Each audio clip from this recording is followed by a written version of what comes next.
Hello. How are you? Good. I thought we were like it was actually being streamed on Instagram, and I was like, wait, I feel like something is off here. No worries. I was just messaging out to say join from Zoom first. So yeah, I'm gonna record it from Zoom. So we'll be talking here. Okay. And I figure just live stream it for anyone who is listening and available, When tune. you live stream it, are you able to invite me? Yeah, Okay. I think so. Well, we'll find out. I'm not as proficient with I Zoom think you can. or with Instagram living, but yeah, I have in the past. So let me see. All right. We do. Oh, I have to plug in a title on it. Okay. Add title.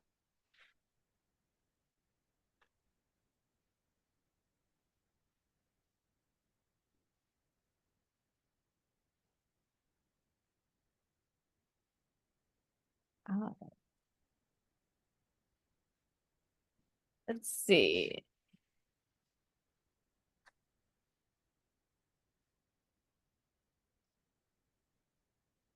This is already recording here. Perfect. Okay. I'm live here. Let me plus I see you. invite to join. There you are. Invite to join. There you are. Oh, there's a delay. I can hear it on the computer. Oh, there's a delay. I'll probably turn down my volume so I don't. I was gonna say I'll turn down my volume on my phone so that that doesn't show up on the computer audio. We're So getting it worked out, y'all. technical issues. I sent the It's request. never going to be a good way to go through the technical side of getting set up. Okay. Okay, I see you. Go live. Let's see. I don't know if it's going to put me on the top or the Here we bottom. go.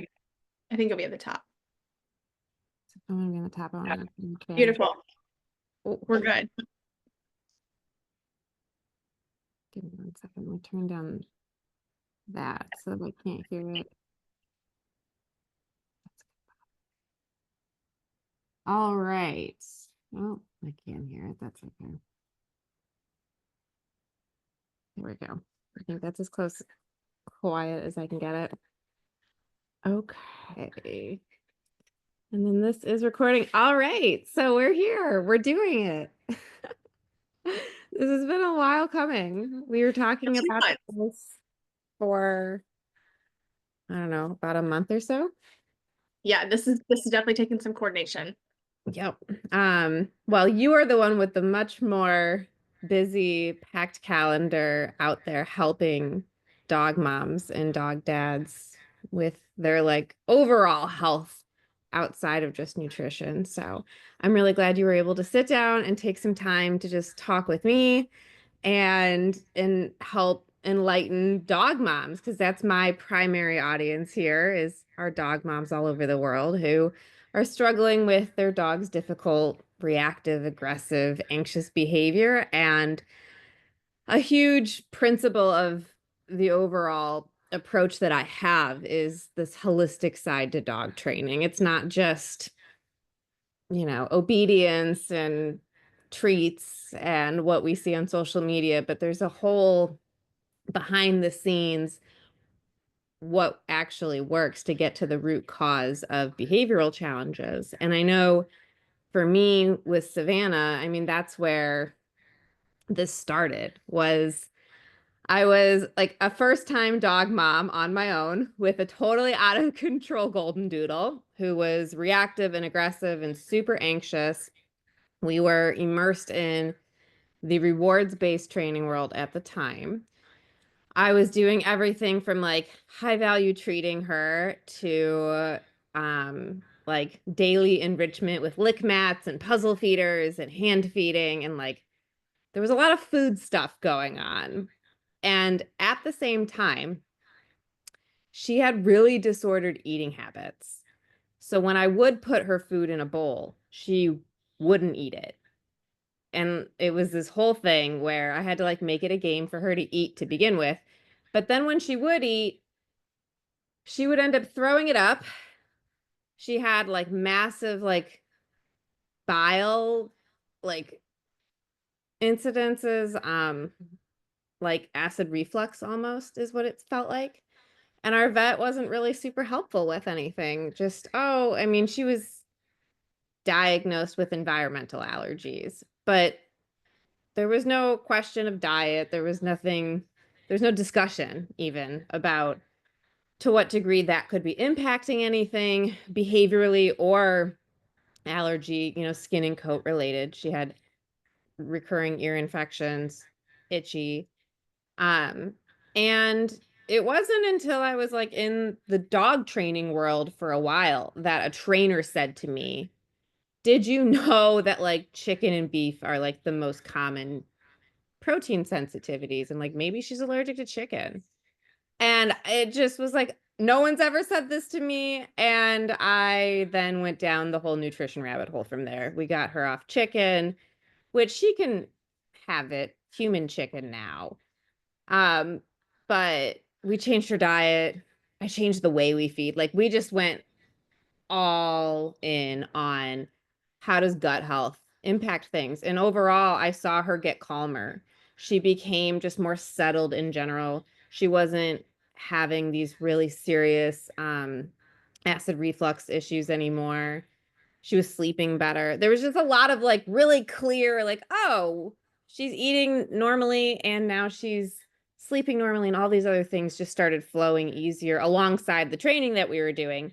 And so that's just like, oh, that's a whole pillar of my program here is like, how is our lifestyle, diet, nutrition impacting our dog's behavior? And I've had this conversation with so many of my clients, like in that first evaluation in the first week, we're like, what are we feeding your dog and what are their poops like? It's like, why is my dog trainer asking me this? But it's really, we have seen a lot of improvement in behavior in the first week. And it's sometimes around these changes alone because we haven't done anything else other than make sure they're getting enough sleep, make sure they're eating right, make sure they're getting enough water, and be just meeting biological needs. So that's my background in this. And I want to like give you an opportunity to just introduce yourself so that everyone knows who you are. And then we can like really dive into everything. Yeah, and you hit on so many points because you're right. A, two dogs are not the same, and B, we don't need to put them in a box when it comes to their health. And so I'm Dr. Bimonte. I've been a veterinarian for 11 years, and about the past 3 years, I really have taken a special interest and passion and being magnetized by nutrition and the impacts it has on my patient's health well beyond their goal, well beyond what is ideal for them to be being fed, from behavior to allergies to weight management to ear issues to urinary issues to stool issues, because it's not just what we put in their bowl. And I have seen the cascade of it, and it started for me personally with my own health. I was very frustrated having a random severe food allergy. I never had seasonal allergies. No one in my family had food allergies. And I knew, no pun intended, that I knew in my gut that something had to be done. And so I started seeing a functional doctor rather than just being handed a prescription. It was, what can we do holistically to help heal your gut? Let's do specific lab testing. Let's withdraw the suspected food allergies. Oh, and by the way, did you know when you're allergic to this, you could potentially also be allergic to this or sensitive? And so it was this whole cascade. I saw what it did for my health, my weight, my sleep, my mental clarity, my improvements in the gym. And I was like, there's no way that my patients can't benefit from this as well. So I started going down the route of kind of non-traditional approaches for nutrition. And I think there was a while where I was like, oh my gosh, what are my colleagues going to think? And then I was like, who cares? If it's coming from sound basis and well-intentioned, and I can like show the receipts of why I'm doing what I'm doing, then it's okay to go against the grain. It's okay to be non-traditional. It is totally okay. And so that is kind of my little, little blurb on why I think nutrition is very, very important. Also, I travel full time for my career. I'm a relief veterinarian, or also known as a travel veterinarian. And so, what I'm not is I don't go to people's homes. I'm not a mobile veterinarian. What I am is I go to different hospitals and I fill in, which means I have spoken to a ton of different pet owners. I have been in over 70, probably close to now 75 different hospitals in the last 5 years. And I know nutrition is not talked enough about in vet visits, whether it's a healthy visit or a sick visit or a recheck, a new pet exam, it's not discussed. And I commonly will ask the team, oh, okay, what's the dog eating? Oh, I don't know. They didn't say. I'm like, we have to ask them. They don't know that that's an important part of their pet's health. And so to me, it is just important as what does the dog weigh? What is their temperature? What is their heart rate? Is what are they eating? Because it is not a mainstream conversation at vet visits. I know this. I can testify to that. And so my mission is to help educate pet owners so that way when that's not a mainstream conversation at their vet, that they feel empowered to either make it a mainstream conversation or they feel empowered if it's not discussed, that they feel equipped that they have the correct information on what matters. And so that is my mission, is to help empower dog owners on what truly matters. And because I don't believe and don't subscribe to this all or nothing, that, oh my gosh, if you feed kibble, you're a horrible dog owner. Or if you feed raw food, you're a horrible dog owner. Or if you feed fresh, there's no way you can balance it. I don't subscribe to any of those camps. I also know that not every option is an option for every dog or every dog owner. And so I don't believe in this divisiveness where if you're going to feed kibble, don't talk to me. Or if you want to feed raw, don't talk to me. I don't subscribe to that, because everyone's got their own reasons and different things work for different dogs. And my job as a veterinarian is to educate you and to give you the information on all of those, whether it's pros and cons, or hey, here's a way to make it a little bit better. Here's a way to ensure it is doing the best for your dog. And so that's my mission. Honestly, and like that's exactly what drew me to you, because that's what I do. I'm obviously not a canine nutritionist by any means. I don't have a background in nutrition. I just know what worked for my dog and I know what my client, like when I give my clients advice, it's like discuss it with your vet. This is what I've seen work. This is what's maybe worth a try. It couldn't hurt probably to try. And then when we try it, we just see these amazing results. And on kibble, just slightly improved quality kibble or adding supplement or whatever it is so that we can enhance the bowl, because I personally have not been in a position to feed full, fresh, or raw, and I do the best I can. We just recently improved the quality even again of the kibble that we're feeding, but to know what the options are, some of my clients have I'm the first person they're here, just like it was a dog trainer for me. That was the first person to mention potential sensitivities and how common that is. A lot of my clients, I'm the first person that's ever brought this to their attention whatsoever, that they could even consider an alternative. So I'm really excited to like dive in. And I know like when I was convi- considering Savannah's gut health overall, I stumbled on research. I went looking for it and I found some really great information out there about how lifestyle and nutrition really impact behavior. And one of like the biggest pieces was this study of behavioral dogs. And when when an enhanced diet was paired with training protocols, there was this actual improvement in the overall um mindset, behavior, attitude within like 10 days. I think, what did it say? The results showed that dogs treated with specific diets showed significant improvement in the time spent active and at rest after 10 days. So a couple questions for you. In your experience, how does this track? Like what are you seeing out there when you're giving your clients and consults recommendations around enhanced diets? To what degree are they reporting back these improvements in behavior? It's a great question. And one thing I do want to lead with, I want to put a disclaimer out there is that I think, and I can't speak for every veterinarian, but I can say is that I think that nutrition is not commonly discussed as well because some of them just don't know. And it's very natural human behavior to retreat or maybe stay away from stuff you don't know because you're like, this is just uncharted territory. And because when we're in general practice, we're switching gears so often. I mean, we could be seeing a dog who's not eating and having skin issues, an ear infection to a urinary dog, to a healthy puppy, to an arthritic dog. And so you're having to change gears. And unfortunately, some of the hospitals are set up where they're doing 15-minute appointments, and that's not doing anyone a service. And so you can't take a deep dive. And so it's kind of like a treat and straight situation. Like, I'm going to call it how it is. And so I want to put the disclaimer that it's not sometimes that they don't want to, it's they don't know. You only know what you know. And I want to put this disclaimer out there that we are not paid by Purina or Science Diet or IMS. That was the case. A lot of veterinarians wouldn't have the student loans that we do. But what I do want to say is that they are the majority of the educators for us in vet school. And so it's not that we're being paid by them. It's just that's the main source of education is where it's coming from. And that we're learning about specific kibble diets. And so we're like, okay, that's what I feel comfortable talking about. So that's what I'm going to talk about. And that's what I'm going to promote. And so that's where it comes from. And that's where I was like, okay, could it be better? And you kind of alluded to this that like how you are feeding your dogs. It's not about perfection. And so I want every dog owner, every dog mom or dog dad who stumbles across this to know it is not about being perfect. It's about being intentional.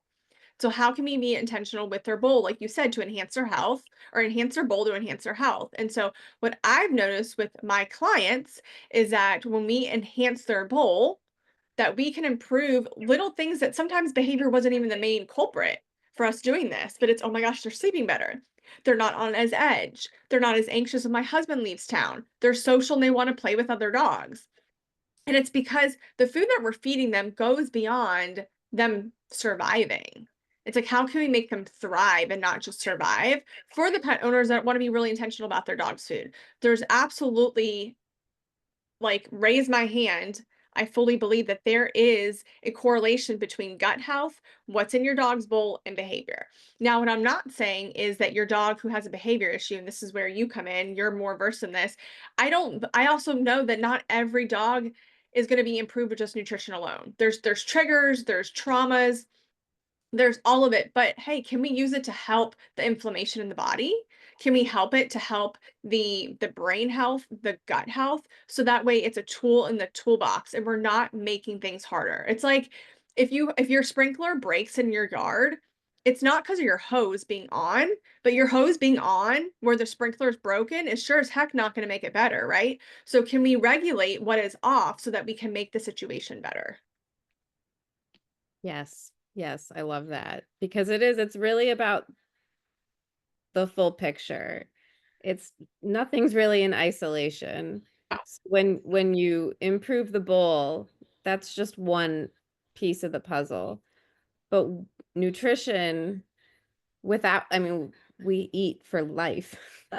Absolutely. There's no world where we can, and we see this with humans where we eat poorly and we have mood instability, we have reduced sleep, we maybe experience more achiness. Like we have physical impacts associated with just the food we eat. And when we go making these small tweaks, the way that you go from you think about zero, like what's better than zero?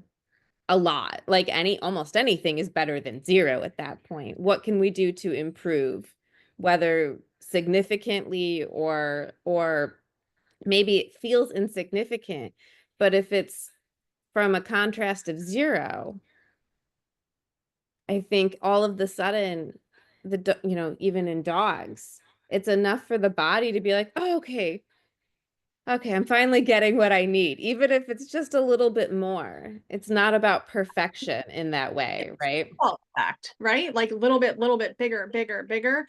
And the thing when it comes to dog health, and we'll talk about dogs specifically, we could absolutely talk about humans, but we're going to talk about dogs, is that a lot of the regulation hormones you think would come from the brain, right? Because you think it's behavior, but they're coming from the gut. Serotonin, huge in regulation, huge. Like 90% of it comes from your dog's gut. If your dog's gut is constantly inflamed and irritated and leaky gut, which I know is so triggering to some people to hear that phrase, how are they going to have good digestion? How is that serotonin going to be nurtured, to be supported, to be produced so that they can have good sleep, they could have good mood regulation, they could not be as jumpy, they cannot be as irritable. And so it's so important. So when your dog is getting, and this is something that I feel like I'm a little non-traditional in, but it's not even, I'm big on ingredients, and I'm also big on like where the ingredient, and not necessarily where the ingredients are coming from, like literally where they farmed from. That's important. But also like where are we sourcing the protein from, the fats, the oils. So if your dog is eating, let's say, a ultra processed food, kibble, and I'm being very factual. Kibble, traditional kibble is ultra processed in how it is manufactured.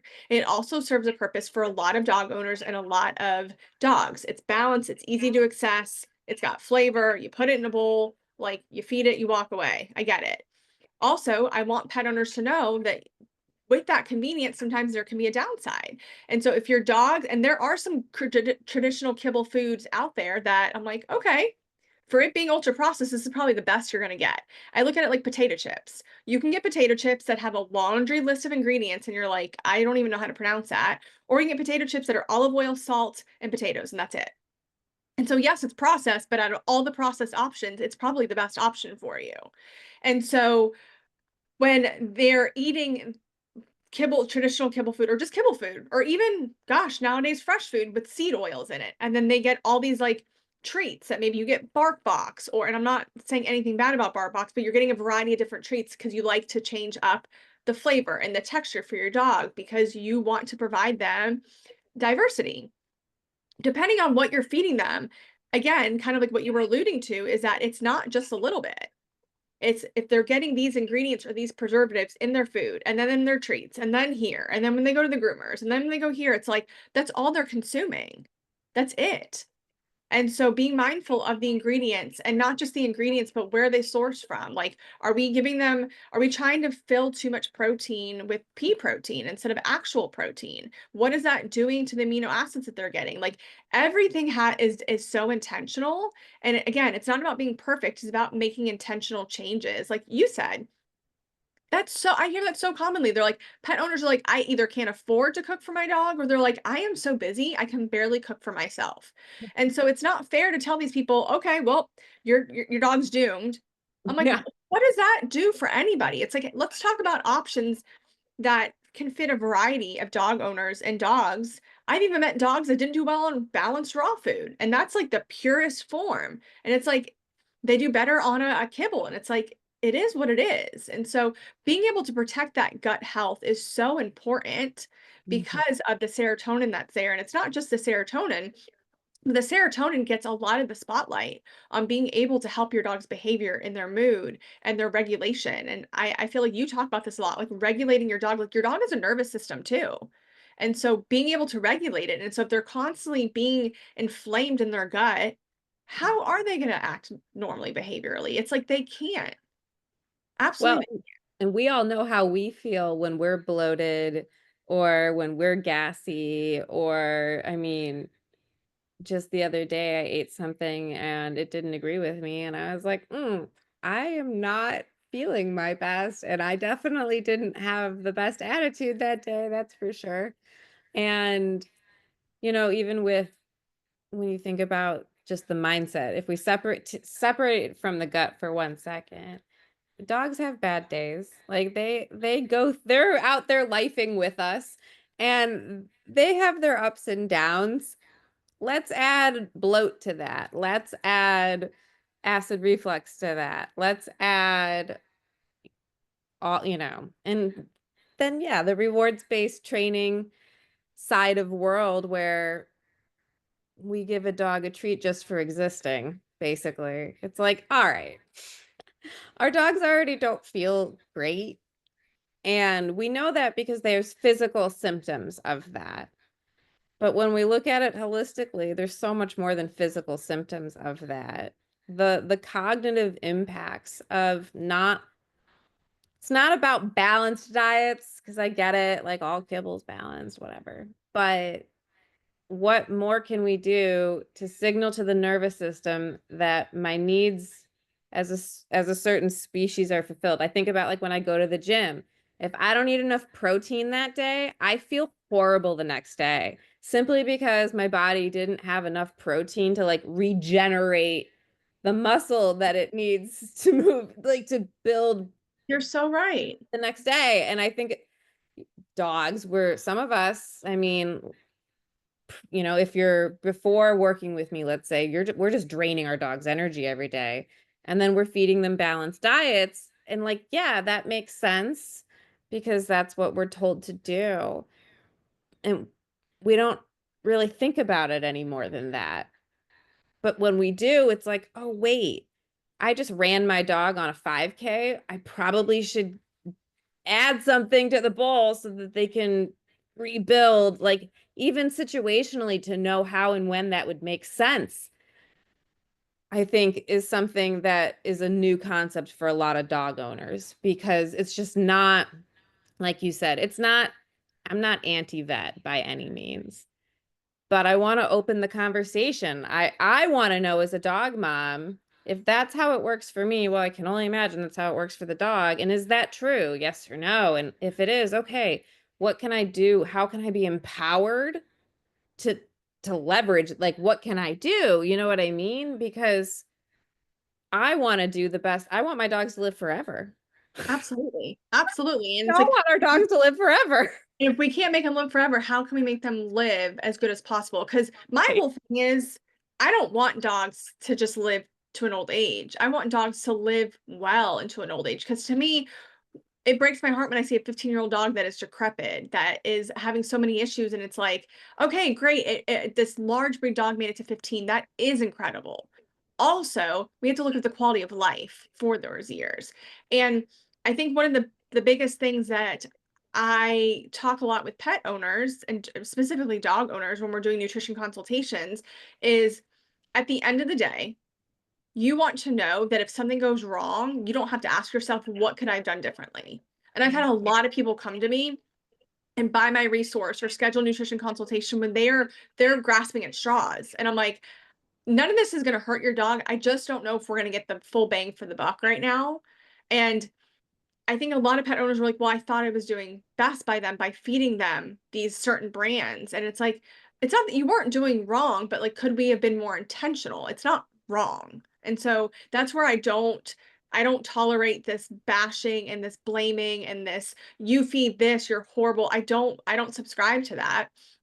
Pet owners only know what they know. But if you're, I don't ever want a pet owner to get to a situation with their dog and they're like, what could I have done differently? And it's like, okay, well, now looking back, maybe there are some things we could have done better. They weren't wrong, but we could have done better. But what peace of mind knowing that you were giving your dog the best based on your information that you knew, your lifestyle, your resources, you did the best of your ability. And unfortunately, sometimes everyone's dealt bad cards. It's horrible. Nobody wants it. But also, what peace of mind knowing, you know what? I made the best decisions for my dog. I wouldn't have changed anything. And this was just bad luck.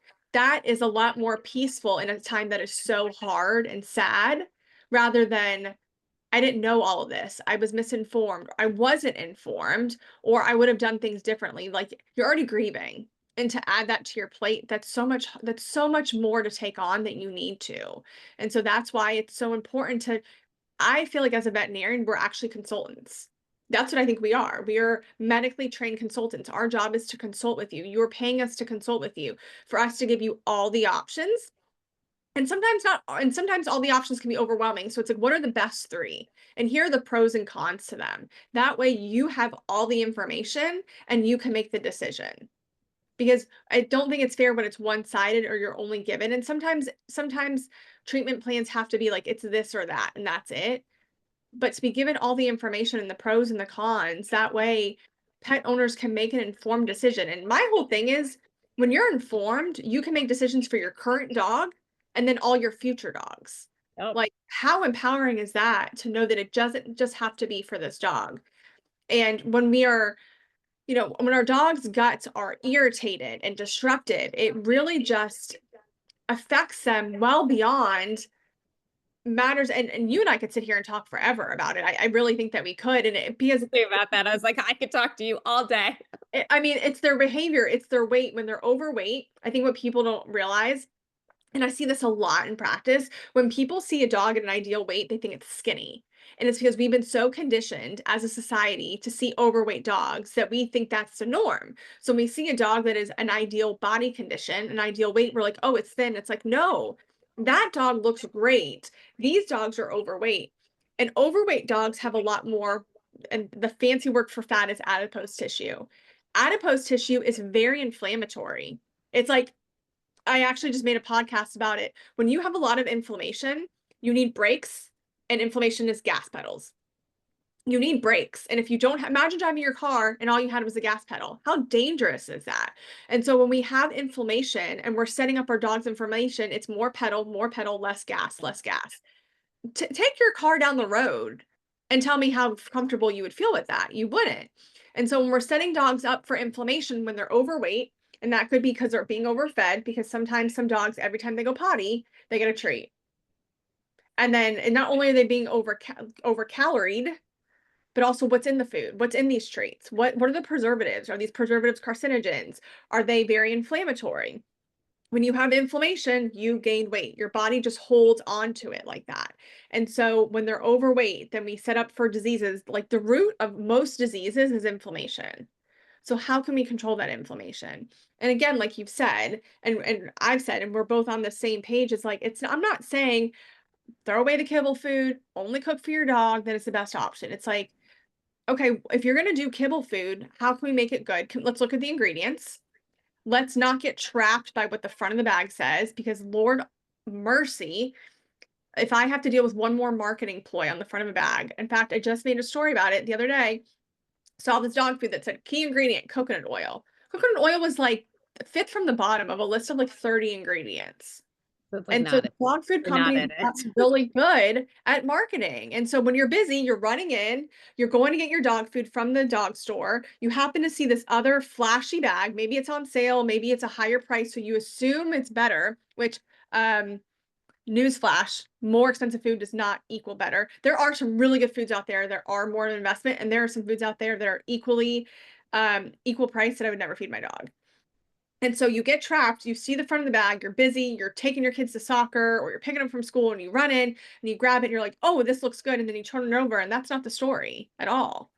And so being informed on what to look for your dog's food, so that if you're like, I need to feed kibble, I'm busy, I travel, this is what I can afford. What is the best option you can give your dog?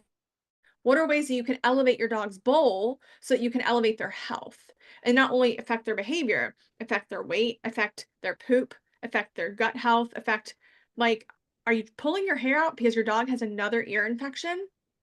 Like, No, let's now I look. just pulled her ear out, her hair out.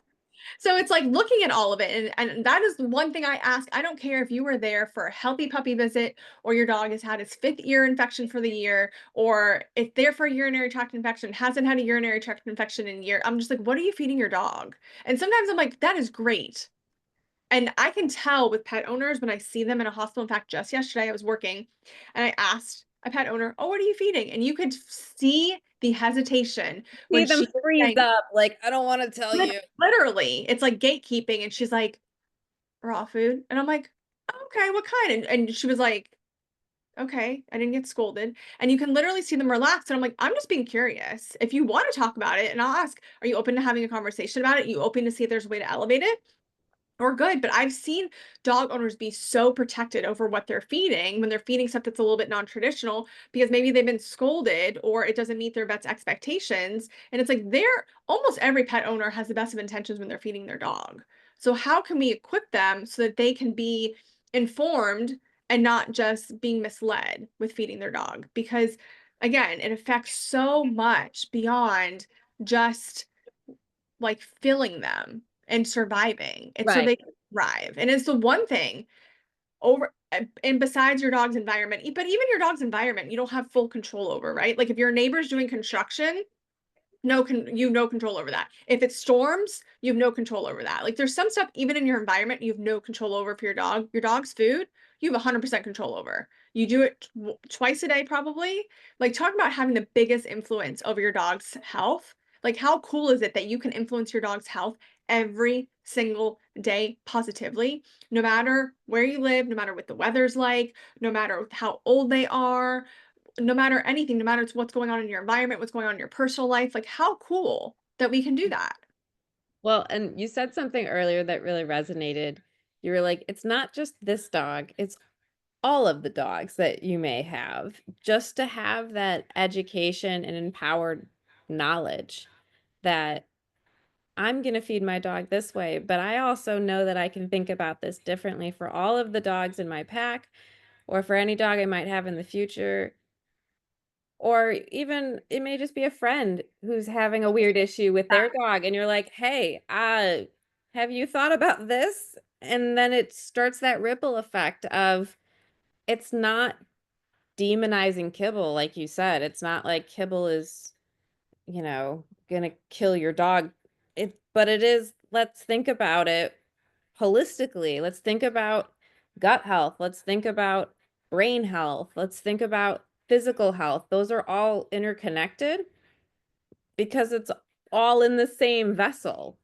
And when we look at them holistically from that perspective, it really gives you an opportunity to see progress with certain issues sooner because you're not just treating things in isolation, looking at let's just put a band-aid here and a band-aid there. And I get it, vets are busy. Like vets are busier than they've ever been. People have more dogs and cats and rabbits and whatever else. I don't even know, right? I have dogs right now. I used to have turtles too, though. And I grew up with cats. So like people have pets and there's only so much time. But when there's issues, I think having this knowledge is when it really is, it counts the most. You're like, oh, thank God I took a minute to investigate this and learn this because you only have to really learn it once. And then it's like that stuff you just can't ever unknow. You're like, oh, I just have this now in my bank of knowledge anytime life happens or my Exactly. dog poop gets weird. And that's why I don't what I don't with my resources and my consultations, I'll even tell people like, okay, today is Tuesday, May 13th. As of right now, I like this food. What I'm not going to do is create a blanket list of foods I recommend because as we know, companies sell to bigger companies. CEOs change. When CEOs change, missions can change for a business. Commodity prices change on being able to have ingredients or maybe where you were getting your ingredients from. And so I'm like, hey, let's educate pet owners on dog owners on what they need to look for good and look for to avoid. So that way it's not just I can be promoting a food and 6 months from now, that really good smaller company could be like, you know what? We've had a good run of it. We've been doing it 5 years. We're happy with everything. Purina approached us and I'm not even saying Purina's bad, but a bigger company that has just really good wealth and resources. And listen, some of these bigger companies, they do really cool things. They do digestibility trials because they have the resources to do it, which is really valuable. Also, like some of these small companies have really good intention and they can be very intentional about their diet. So there's pros and cons to both. But what I'm saying is when you specifically just recommend a brand, I feel like we're cornering ourselves because it's very easy. Like you got to stay up with it almost every month. Okay, are they still doing these ingredients? Or is this still their mission? Is this still their CEO? Rather than here's what to look for right now. These are the brands that support that. But more importantly, this is what to look for to avoid or to feed. And I get it. Life is busy and you're like, "Oh my gosh, thinking about one other thing on my plate." But that's why I'm so intentional on making it so simple. On like, here are specific ingredients you want to avoid if you're very health focused with your dog. Here are ingredients, preservatives I wouldn't feed my dog. I wouldn't buy them. I wouldn't stock them in a hospital if I had a hospital. I wouldn't feed them to my dog. It's equipping pet owners so they just know like, here's a list. It's simple. It's here, pull out the list. It doesn't mean you have to memorize it. No one's quizzing you, but here's what to look for. And or is it, you know what? Like for my dog personally, I don't do packaged treats for my dog. I do fresh food. What a simple swap. to be able to influence his health. Like, what a simple swap to be able to do that. And so I think the biggest thing is just equipping our dog owners with the correct information, how to find the correct information, what matters, rather than, here's a quick fix of just this brand, go feed it. And it's like, great. But what happens if that brand changes? Right. We're not equipping a dog owner with knowing what to feed. We're just making a recommendation rather than informing them. And I think informed pet owners make the best decisions. With the information they have and the resources they have, absolutely. Because, And they feel comfortable with those decisions. and so if someone wanted to like take the next steps today, whether they were inside my program foundations or they were just seeing this on YouTube, how could they take that next step today to get, whether it's personalized support or just get education to get on the right track with their dog's nutrition? It's a great question because right now I say there's 10 people on the internet with 20 different opinions, and you're like, it's like whiplash, right? So you're like, what do I follow? What do I not? And so, one, I think, is taking time, looking at your dog's food, just being familiar with how to read the ingredient list, looking at a bag, like knowing what you're looking for, and accessing tools and resources from people who've done the extra research. So like you said, you have your foundations course. I have two ways for you to be informed right now as a pet owner. I have a self-paced kind of for the person that's like, I love information, but I like doing it on my own. The Truth About Dog Food, where I walk you through. I do expose you to conventional terms, conventional benchmarks, so that you're familiar when you hear them. You're familiar and you're not like, wait, what is this? And then I take you along the route of the non-traditional of, hey, let's look at different types of dog food: air dried, dehydrated, raw, fresh food. Let me expose you to them. Also, let's talk about like your dog's dental health. Did you know that the food that your dog is eating actually affects their dental health and maybe how often they need a dental cleaning? I expose you to all of it, but it's at your own pace and you can walk through it. And I would say what I'm not going to say is I'm constantly adding information. What I am doing is constantly thinking of what information I can add in there based on conversations I'm having on repeat with dog owners. Once you have access, you have access. So that is one option. The one for someone who wants a little bit more personalized touch, who's like, hey, can you hold my hand and walk me through this for my specific dog? Because I love my dog so much and I want to specifically talk about them because they are an 8-year-old Frenchie, or they are a 2-year-old German Shepherd, or they are a 10-year-old Basset, with whatever health goals you have. Then we do that one-on-one personally through Zoom, where we talk about your dog's health uniquely. And the really cool thing is I talk to a variety of dog owners who are like, I want to be able to buy something. Help me buy something that is best for my dog based on what I want to be able to buy and my dog's health. And I have some dog owners who are like, I want to cook. I've never cooked before, but I'm feeling the pull. I don't know where to start. I don't think it's balanced. I need someone to help me. And so being able to support pet owners in both of those is really, really cool because, again, I don't subscribe to this all or nothing. I love that. That's perfect because I think there's going to be a lot of people that are somewhere in the middle between I want to just do better kibble or I want to get full into this whole world of home cooking, fresh and raw, and I want to make sure I'm not doing it wrong because you can. It can be done wrong.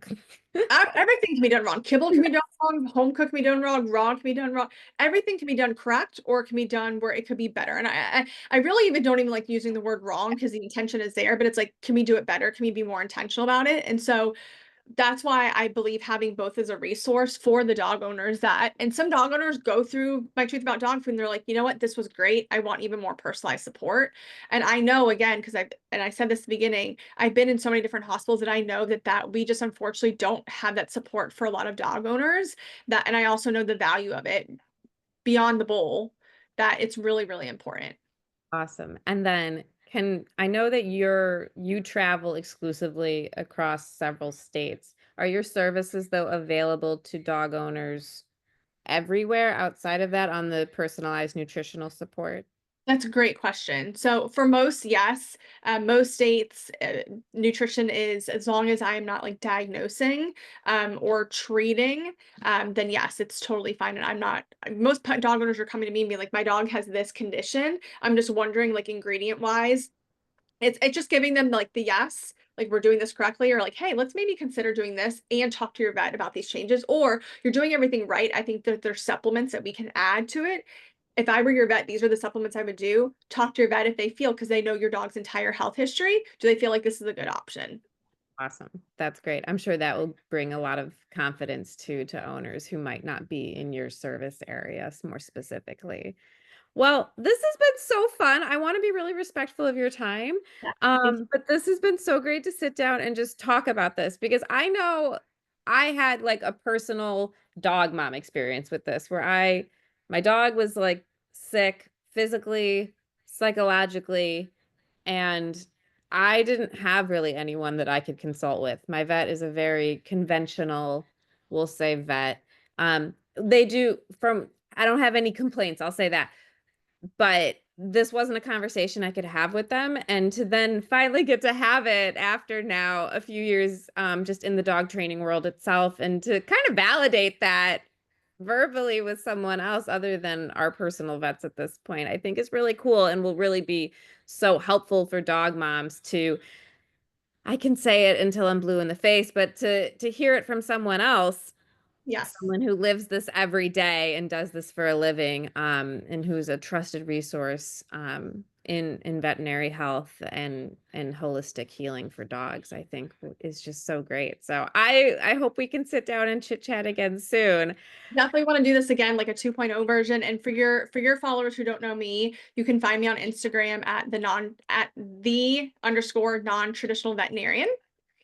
My website is southernveterinaryservices.com. I know Jana will have this all listed. And for my people who catch this, Jana, I would love for you to tell people where they can find you and find your resources. And of course, I will tag them as well. Absolutely. You can find me at Jana's Pack, just exactly how it sounds, JANNAS Pack, on my Instagram, YouTube, pretty much anywhere you get your social doom scrolling fix for the day. You can find me under that handle.